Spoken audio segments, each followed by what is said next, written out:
Hello everyone, ಇವತ್ತು ಕಾಬೂಲಿ ಕಾಳು ಮಸಾಲ ಹೇಗೆ ಮಾಡೋದು ಅಂತ ನೋಡ್ಕೊಳ್ಳೋಣ.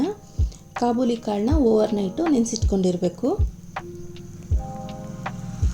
ಕುಕ್ಕರ್ಗೆ ಕಾಬೂಲಿ ಕಾಳು, ಸ್ವಲ್ಪ ಉಪ್ಪು ಮತ್ತು ನೀರು ಹಾಕ್ಬಿಟ್ಟು 3-4 ವಿಸಿಲ್ ತೊಗೊಳ್ಳೋಣ. ಅದಕ್ಕೆ ಬೇಕಾಗಿರುವಂಥ ಮಸಾಲೆಗಳು: ಕೊತ್ತಂಬರಿ ಕಾಳು, ಲವಂಗ, ಏಲಕ್ಕಿ, ಜೀರಿಗೆ, ಸೋಂಪು ಕಾಳು, ಚಕ್ಕೆ, ಗೋಡಂಬಿ, ಬಾದಾಮಿ, ಹುರಿಗಡಲೆ, ಹಸಿ ಕೊಬ್ಬರಿ, ಹಾಗೆಯೇ ಬೆಳ್ಳುಳ್ಳಿ, ಶುಂಠಿ, 1 ಈರುಳ್ಳಿ ಹಾಗೂ 2 ಟೊಮೆಟೊನ ಮಿಕ್ಸಿ ಮಾಡ್ಕೊಳ್ಳೋಣ. ನಂತರ ಇವಾಗ ಒಂದು ಪಾತ್ರೆಗೆ ಒಗ್ಗರಣೆ ಮಾಡ್ಕೊಳ್ಳೋಣ.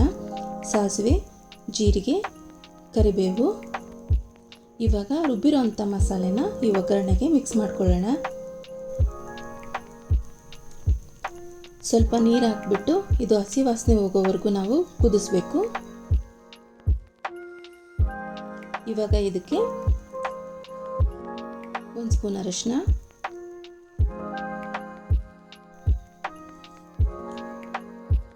1 ಸ್ಪೂನು ಅಚ್ಚ ಪೌಡ್ರು,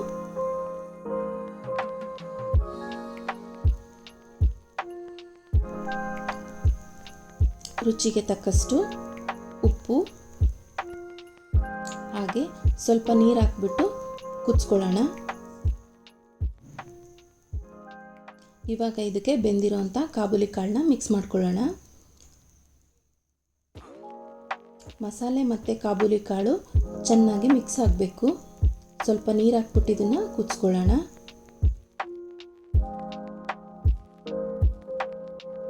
ಇವಾಗ ಕಾಬೂಲಿ ಕಾಳು ಮಸಾಲ ರೆಡಿಯಾಗಿದೆ. ಈ ವಿಡಿಯೋ ನಿಮಗೆ ಇಷ್ಟ ಆದಲ್ಲಿ ಲೈಕ್ ಮಾಡಿ, ಶೇರ್ ಮಾಡಿ, ಸಬ್ಸ್ಕ್ರೈಬ್ ಮಾಡಿ. Thank you.